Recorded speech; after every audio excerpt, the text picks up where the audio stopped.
pour aucun des détenus. On ne sait pourquoi ils sont là, pour pas avoir à les rejuger en fait. Ils sont là, ils ont sûrement fait des choses particulières les uns et les autres. Ils ont été jugés une fois. Nous, en tant que lecteurs, on n'a pas forcément à les rejuger et c'est pour pouvoir justement les prendre tels qu'ils sont en fait. Le Book Club avec Philippe Robichon sur Beurre FM. Le Book Club de Beurre FM, l'émission qui parle des livres avec ceux qui les écrivent, à ceux qui les lisent. Bon dimanche à tous. Mon invité s'appelle Aziz Keftouna. Bonjour et bienvenue. Bonjour Philippe. Voilà, vous publiez votre premier livre qui s'appelle Enfin libre aux éditions de l'Harmattan. Est-ce que votre livre fera un bon film ? Oui, il pourrait faire surtout une bonne pièce de théâtre, je pense. Et éventuellement un film en musclant le scénario, oui, bien sûr. Ouais. Qui vous voyez dedans alors ? Il y a un panel de personnages, donc. Par exemple, pour incarner votre héros, qui vous voyez comme. Il est justement neutre, donc il peut être, si vous avez bien observé, il est totalement neutre. Il n'a pas de particularité, il n'a pas d'origine. Alors on ne sait pas qui c'est d'ailleurs. Voilà, on sait très très peu de lui, si ce n'est ses goûts. Voilà, c'est un anonyme pur, donc il peut être éventuellement imaginé et interprété par n'importe qui en fait. Voilà. Alors, si je vous pose la question, c'est qu'il y a énormément de références littéraires dans votre livre et de livres qui ont été adaptés au cinéma, puisqu'il y a énormément de références cinématographiques aussi. Donc finalement, est-ce que vous vous êtes posé la question de savoir qui vous verriez dedans, quoi ? Pas pour ce roman-là, mais pour le second. Voilà. Parce que vous avez déjà écrit un deuxième livre et presque un troisième. Exactement. Là, j'ai fini le deuxième livre qui est en relecture chez quelques éditeurs, ouais. En espérant que l'un ou l'autre l'accepte. Voilà. Sinon, il y a éventuellement l'auto-édition, maintenant que je connais un peu le système. Et effectivement, celui-là est un rêve pour moi d'adapter dans un scénario de mini-série ou de film. Voilà, il a été pensé comme ça en fait, plutôt que celui-ci qui était purement un roman écrit comme ça, qui est sorti tout seul. Voilà.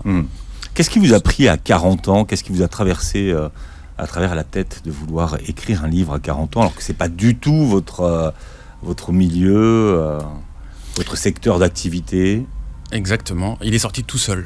Voilà. En fait, je voyageais beaucoup dans une vie précédente pour le travail, et je m'amusais à écrire des textes courts. C'est une passion cachée, j'en parlais à personne. Voilà, même pas à ma femme. Ouais. Donc j'avais mes petits moments d'écriture. Et puis le Covid est arrivé. Et je me suis dit, voilà, c'est le moment. Écrit, sans intention de publication. Et va au bout de cette histoire que j'avais en tête, comme ça, qui me semblait être le bon décorum pour parler de plein de choses. En fait, c'était un prétexte. L'univers carcéral, c'était surtout un prétexte parce que finalement on en parle très peu. Parce que votre héros est en prison, donc effectivement, et au gré de ses co-détenus, eh bien, vous abordez des thématiques comme la littérature, le cinéma, les comiques et beaucoup de thèmes finalement, l'actualité internationale, la Syrie.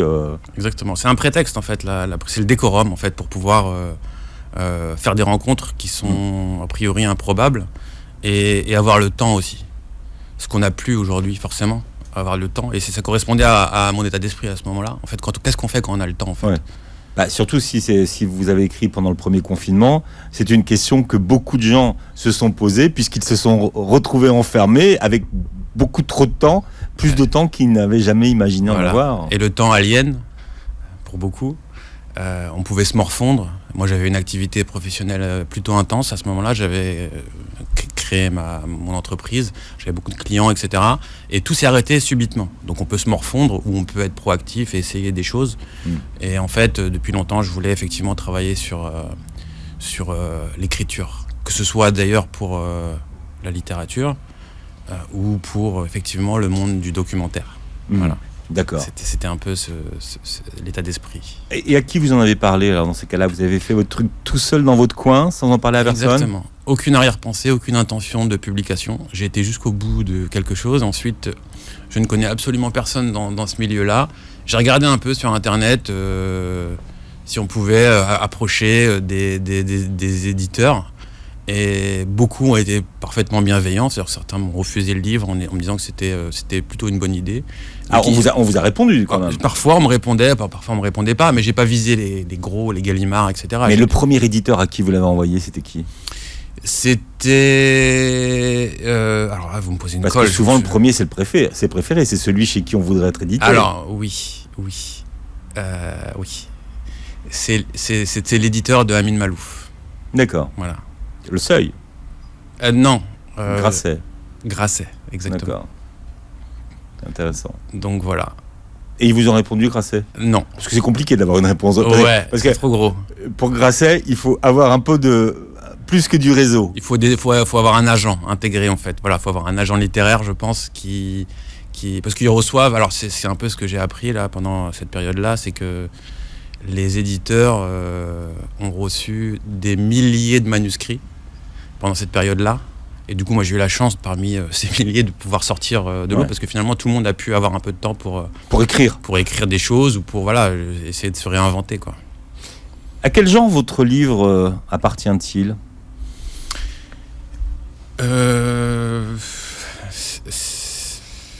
Alors c'est un pur roman, je dirais, où j'essaye de mélanger un peu les styles, parfois très littéraires, et ajouter du familier, du street, voilà, du langage simple. Donc voilà, je ne saurais pas le classifier, mais je pense que c'est un mélange de tout ça. J'ai essayé d'être parfois soutenu et parfois très léger, voilà. Quand vous vous êtes lancé, vous aviez un livre en tête ou quelque chose que vous avez essayé peut-être de modéliser ou Non, mon rêve, ça aurait été vraiment de pouvoir écrire Léon l'Africain, par exemple. Donc que vous citez dans votre livre, c'est Amin Malouf, c'est un roman inspiré, réinventé d'une histoire vraie, d'un personnage historique qui a existé et qui traverse le temps en fait, avec beaucoup de géopolitique en fait, sur notamment le 15e siècle, etc. Voilà. Comment vous l'avez construit votre livre? Parce qu'il n'y a pas vraiment de chapitre, il n'y a pas de... Comme un trip dans la tête d'un prisonnier qui se laisse guider par sa peine en fait. Voilà, le temps passe, il espère à chaque fois être seul en cellule, ce qui est quand même le comble de luxe pour lui. Et au gré des co-détenus qu'il reçoit, qui s'imposent à lui, qui vont partager c'est un lit superposé, donc le lit du bas. C'est ça. Ça se passe comme ça en prison, effectivement. Ouais. Souvent un lit superposé. Alors dans le meilleur des cas, il y a deux personnes sur une dizaine de mètres carrés, et parfois, comme dans certaines prisons, ils peuvent être 3, 4. Donc ça doit être, imaginez la cohabitation. Puis j'ai discuté avec quelques personnes qui ont eu la malchance d'être incarcérées, qui m'ont donné quelques billes, mais il y a un certain temps, et j'avais pas du tout l'objectif, c'était pas dans l'objectif de faire ça, mais simplement de me raconter un peu leur détention et la logistique en fait, les choses très simples auxquelles on pense pas, quoi. Comment on gère les toilettes quand on est deux dans la même cellule, enfin, des choses tout à fait basiques, voilà, des choses comme ça. Et encore que lui, il a une cellule très améliorée, hein. Oui, c'était l'objectif justement pour pas tomber dans... C'est du confort qu'il a, lui, ouais. Hein. Bon. Ouais. Il n'est pas à la santé ancienne voilà, version. C'est ça. C'était exactement l'objectif pour pas qu'on se trompe de sujet. C'est-à-dire que le sujet, c'était pas la prison, c'était vraiment le décorum en fait. Et c'est pas la vie en prison le sujet. C'est pas un roman carcéral. C'est pour ça que je vous demandais. Et c'est pour ça que je tenais à ce que la prison effectivement soit, ne soit pas un sujet de préoccupation. C'est-à-dire que ce soit juste un décor qui soit entre guillemets acceptable et qui ne soit pas les Baumettes ou Fleury ou effectivement la santé qui sont des prisons catastrophiques en fait. Pourquoi est-ce qu'on sait aussi peu de choses sur lui? On ne sait même pas d'abord pourquoi il est là d'ailleurs. Et pour combien de temps il en a? Exactement, c'était justement toujours dans le même esprit. Il fallait mettre le focus non pas sur... et d'ailleurs on le sait pour aucun, c'est-à-dire pour aucun des détenus, on ne sait pourquoi ils sont là, pour pas avoir à les juger en fait, pour pas avoir à les rejuger en fait. Ils sont là, ils ont sûrement fait des choses particulières les uns et les autres, et ils ont été jugés une fois. Nous, en tant que lecteurs, on n'a pas forcément à les rejuger, et c'est pour pouvoir justement les prendre tels qu'ils sont en fait. Alors, il a fallu bien démarrer votre livre, hein, c'est l'Incipit. Vous vous souvenez de la première phrase que vous avez jetée sur le papier? Vous avez interrogé plusieurs Incipits qui sont très célèbres. Hein. Ouais. L'Incipit, c'est vraiment les introductions des livres. C'est le plus dur en fait. Quelle première phrase on va poser? Effectivement, alors moi je me suis amusé à regarder ce que faisait Albert Camus, par exemple, quand il dit aujourd'hui maman est morte, ou c'était peut-être hier, enfin à peu de choses près. Des phrases choc directement qui mettent un ton, etc. Donc ça j'ai regardé un peu tout ça et je me suis amusé à les mixer toutes et faire un doux plagiat des... Vous êtes même allé chez Houellebecq, c'est pour vous dire. Oui. Alors, je ne suis absolument pas fan de Houellebecq, et exactement le contraire. Mais je dois admettre que j'ai lu tôt, et bien avant les polémiques, et bien avant de savoir qui il était, Extension du domaine de la lutte, qui est quand même exceptionnel, il faut le reconnaître, où effectivement, il a une approche, enfin une vision, un style, pareil. C'est son premier roman, en fait. C'est son premier roman, donc il met beaucoup de choses, et il est très court, et je l'ai trouvé très efficace, ce roman. Et après, effectivement... Après les particules élémentaires, je me suis dit Houellebecq et moi c'est terminé quoi déjà à l'époque. Quand il est devenu une rockstar. Ouais. Mais enfin, vous avez énormément d'autres références littéraires et des bonnes d'ailleurs, puisque ceux qui nous écoutent et qui liront votre livre verront que ça peut donner aussi des idées de lecture, hein, d'ailleurs sur des livres qui sont un peu plus rares. Donc c'est vrai que l'été c'est un bon moment pour lire, donc vous donner des références. Et enfin libre, eh bien évidemment, c'est ce qui va se dire quand il arrive en prison. Et c'est ça qui est fou, c'est-à-dire que quelqu'un se dise que quand il va arriver dans une cellule, il a ce sentiment de liberté. Exactement. Encore une fois, un peu en adéquation avec le moment que je vivais à l'instant T, c'est qu'est-ce qu'on fait de tout ce temps qu'on a en fait, concrètement? Comment on l'optimise? C'est plutôt absurde comme analogie, on va dire. Mais c'était vraiment l'objectif, c'était de mettre en relief en fait effectivement le temps qu'on a, et pour certains c'est de l'ennui, et pour d'autres c'est une opportunité exceptionnelle de se dire tiens, en fait j'ai pas fait grand chose de ma vie, j'ai jamais lu aucun classique de la littérature, j'ai du retard sur beaucoup de classiques du cinéma, je peux faire, voilà, c'est une forme de liberté pour lui par rapport à ce qu'il voulait faire. Lui, il va rattraper son retard, et son temps, il a décidé de le consacrer à la lecture. C'est ça. Beaucoup de punchlines qui m'ont parlé dans ce livre, hein. La vie, c'est comme une boîte de Smarties, on ne sait jamais sur quoi on va tomber. Alors j'ai dit Smarties, dans votre livre, vous dites chocolat.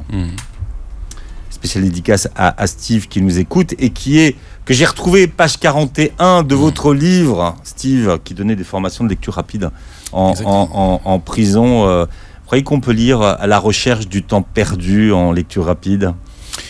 Eh ben, c'est la question que je pose en fait, et c'est la question que le narrateur se pose en fait, exactement. Est-ce qu'il faut le lire en 10 jours? Est-ce qu'il faut le lire en 3 mois? Est-ce qu'il faut le lire en 200 mots par minute, ou est-ce qu'il faut le lire en 200 pages par... Alors vous dites que c'est très rapide, 200 mots par minute. 200 mots par minute, c'est pas très rapide. Hein. C'est pas rapide. Hein. J'ai pas vos standards. Je sais que vous êtes là, je suis face à un spécialiste, mais... Non, mais 200, non, on lit à peu près à 150 mots minute. Un lecteur normal, c'est 150 mots. D'accord. Voilà. Okay. Donc 200 mots, bon, voilà, on lit un peu plus vite. Mais vous avez raison, pour À la recherche du temps perdu, c'est déjà très très rapide. 1 300 000 mots, je crois. Voilà, c'est ce que vous donnez comme chiffre dans votre livre. Sauf que lui a décidé de le lire lentement. Oui. Alors, vous exhumez dans votre livre un film algérien des années 90, ça me fait plaisir d'en entendre parler, de Hollywood à Taman Rasset, de Mahmoud Zemouri. Nous, on connaissait le JR de Dallas, mais pour Mahmoud Zemouri, c'était le JR, c'était pas le JR de Dallas. Hein. C'était qui? Exactement. C'était Jebraoui Rabat. Exactement. Voilà. Exactement. Joué par Mustapha El Anka. Exactement. Voilà. Donc Zemouri qui nous a quittés, je crois, en 2016. Il était là sur le plateau, en fait, juste avant de partir d'ailleurs. D'accord. Ouais. Bon, ça fait partie. Voilà, le cinéma algérien a eu. C'était pas un grand film, hein, quand même. Non. Moi, je le qualifie honnêtement de nanar, mais je l'ai vu jeune, en fait. Quand on voit un film, quand on est jeune garçon et qu'on ne revoit pas après, on se rappelle que des bonnes choses en fait. Bien sûr, c'était ce qu'on appelle un nanar, et c'était ça qui était drôle en fait. C'était un peu un hommage à ça en fait, plutôt que de JR ou l'artiste ou JR le vrai. Le vrai. Le Dallas. Ewing. Donc JR, c'est un des co-détenus qui va venir partager sa cellule. D'où il tire. Alors lui, c'est un passionné de cinéma, du 7e art. D'où il tire sa passion du 7e art. D'un coup de chance ou d'un malentendu, quand il était jeune garçon, effectivement, il est appelé à l'âge de 10 ans et dans un centre aéré. Et il doit faire une doublure voix pour la traduction de Ray Liotta, jeune, dans Les Affranchis. C'est-à-dire que c'est dans les studios SFP, il habitait tout près des studios SFP. Et en fait, pour la traduction des Affranchis qui sortaient en 1991, il y avait des doublures voix. Et en fait, le casté était malade et donc ils ont été dans un centre de loisirs juste à côté et ils sont tombés sur lui. Et ça, il a été piqué à ce moment-là en fait. Voilà, et c'est comme ça qu'il devient un cinéphile, un spécialiste du. Je crois qu'il y a Lorraine Bracco dans les Affranchis. Je suis en train de regarder. C'est la psy des Sopranos, c'est pour ça. Ouais. Voilà. D'accord. Alors, lui, il pense qu'il était une fois en Amérique, c'est le plus grand film de Sergio Leone. Ouais, et même dans l'absolu. Ouais. Ça, c'est drôle. Je ne sais pas si vous étiez né au moment de la sortie du film, mais c'était la grosse polémique quand le film est sorti. Bien sûr. Oui, tout à fait. D'ailleurs, il est sorti dans une version qui n'a pas été validée par Sergio Leone lui-même. C'est-à-dire qu'en fait, lui, il a fait une version de 4 heures. Ses producteurs lui ont imposé une version dans le désordre courte de 2 heures qui a été un flop aux États-Unis. Il est sorti en France malgré tout.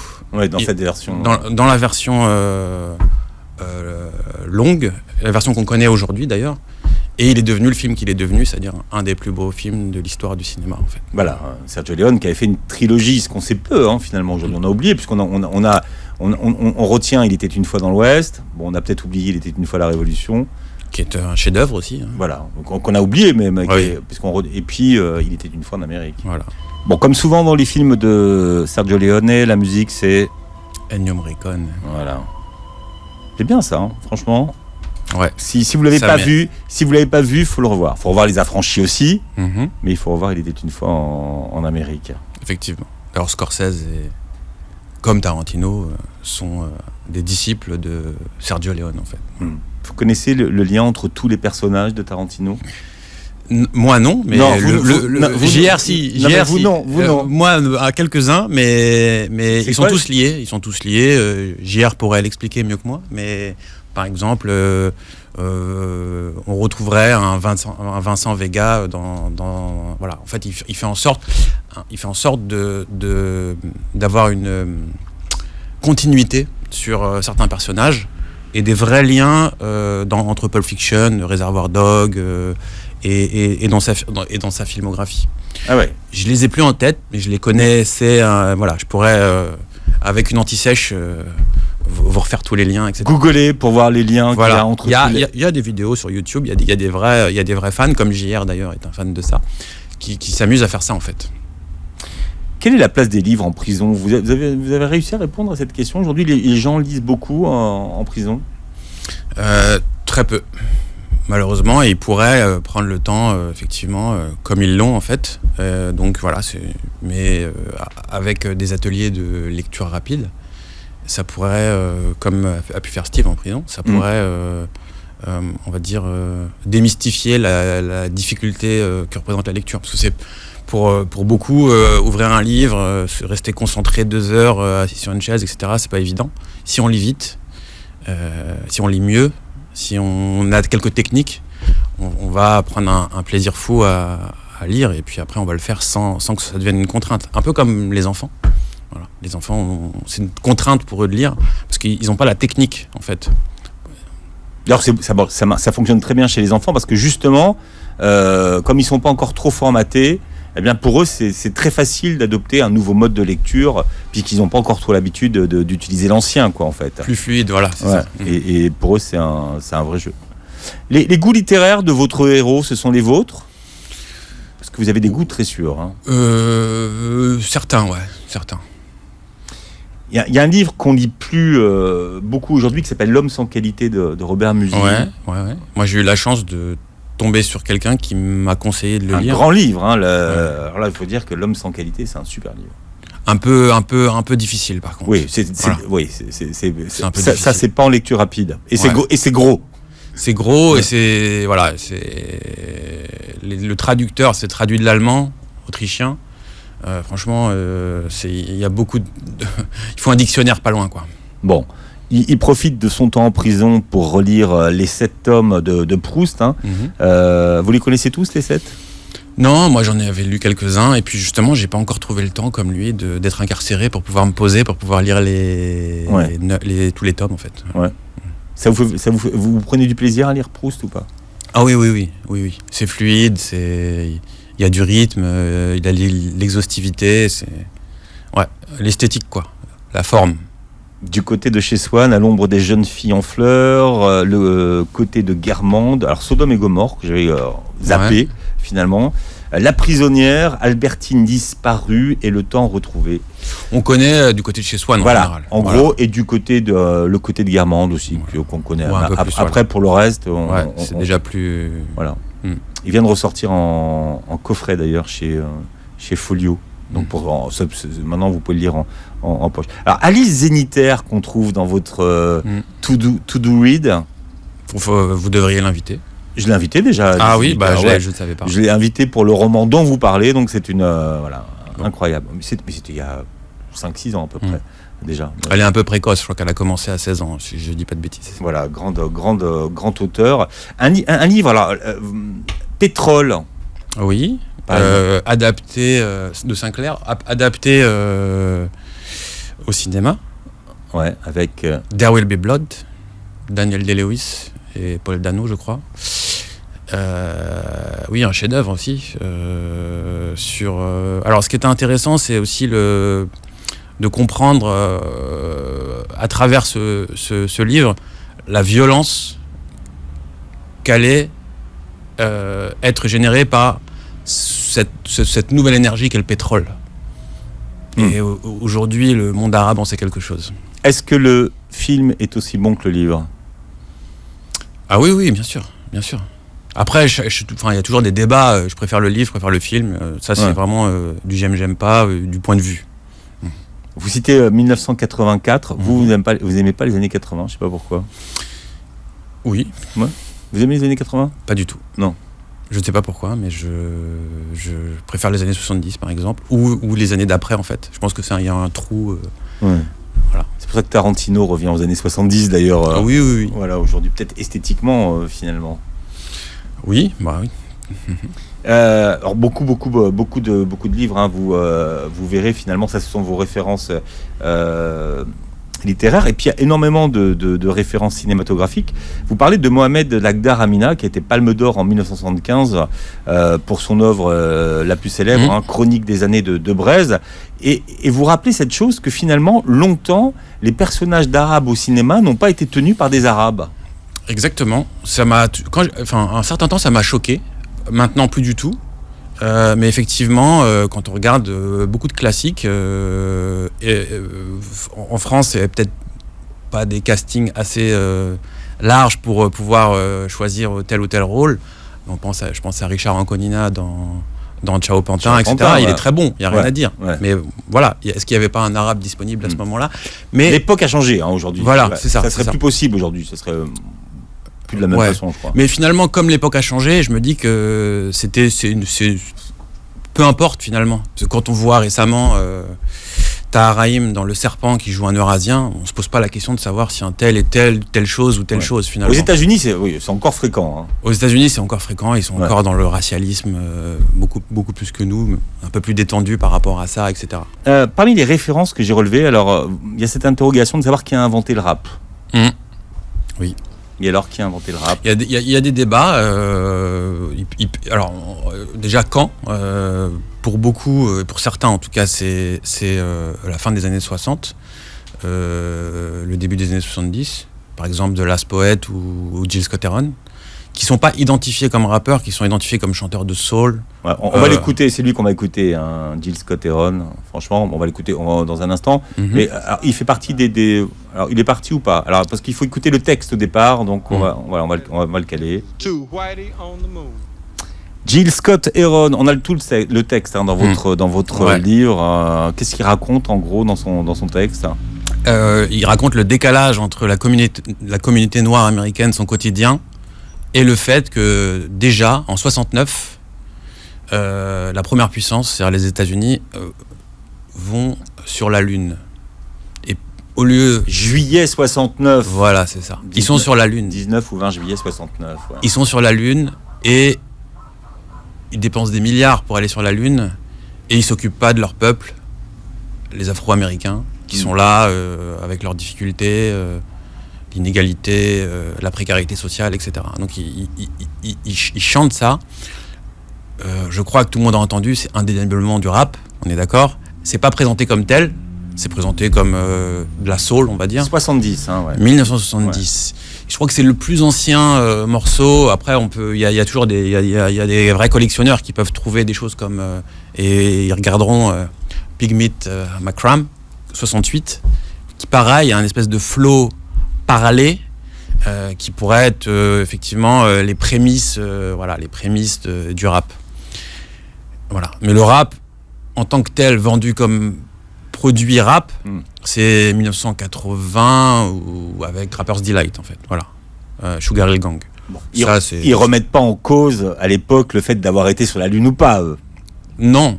Ils essayent juste de... Ah oui, déjà, oui. Vous pouvez là, d'accord. Oui, parce qu'il y a une partie sur le complotisme dans votre livre, parce qu'effectivement, quand on est en prison, on choisit pas les gens avec qui on se retrouve enfermé.